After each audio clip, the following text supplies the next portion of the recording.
Danes smo posadili v Mariboru že 6. drevo miru v Sloveniji, 26. v svetu. Kakšne so do zdaj izkušnje, kakšni so načrti? Mi smo se pridružili tej lepi inicijativi Swamidžijevi, da sadi drevesa miru po svetu. Jaz sem sam bil prisoten v več mestih, tudi tista, ki sem prej naštel, v Washingtonu in tudi v Wellingtonu. In na nek način tak dogodek vedno prinese neko novo energijo v mesto, neko novo razmišljanje.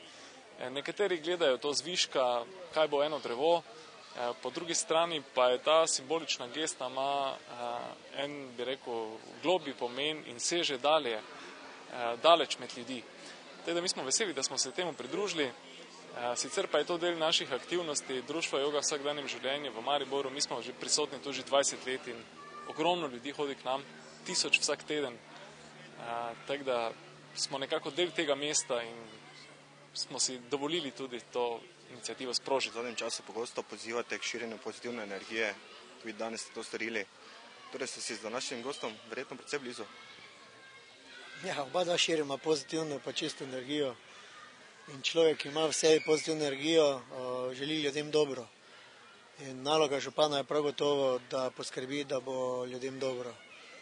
In se trudim po svojih močeh za boljši jutri, za boljšo prihodnost tega mesta, Slovenije in Evrope. Koliko dreves ste že posadili? Veliko smo jih že posadili. Veliko dreves bo tudi moralo pasti v tem mestu zaradi naših projektov. Če pogledate brežino reke Drave na desni strani, ki je bila zanemarjena, tam smo celo posadili čerešnje. To je simbol miru in ljubezni. V parku obnavljamo in pomlajujemo stara drevesa, ki so bolana, ki so suha, ki ogrožajo ljudi. In mimoidoče podiramo. In zadaj sadimo nova. In to je prav, da poskrbimo, da mesto Maribor ostane zeleno mesto, kot je bil. Torej bo današnje posajeno drevo prispevalo k večji urejenosti mestnega parka? Veste, če je kdo v mestu, ki misli, da lahko mestni park preurediš v leto dni, potem se fez moti. To je moja dediščina, ki sem jo podedoval. Nedopustno je, da imamo takšne klopi, da imamo tako zanemarjen park. Sami ste lahko ugotovili, da veliko vlagamo v zadnjem času v park. Obnovili smo prvi ribnik, obnovili smo poti, obnovili smo klopi. Imamo na celo spomeniško varstvo.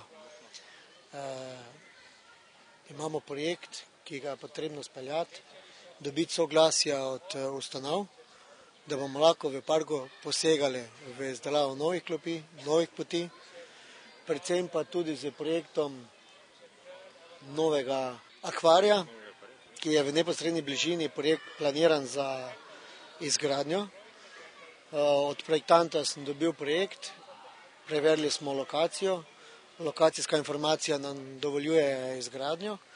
Direktorci je bilo že naročeno, da išče evropske vire in upamo, ne bom zatrdil, želim pa si, da v letošnjem letu pridobimo gradbeno dovoljenje in da v naslednjem letu, v spomladanskem času, zasadimo prvo lopato in pričnemo graditi novi akvarij, takšno kot je bila moja obljuba.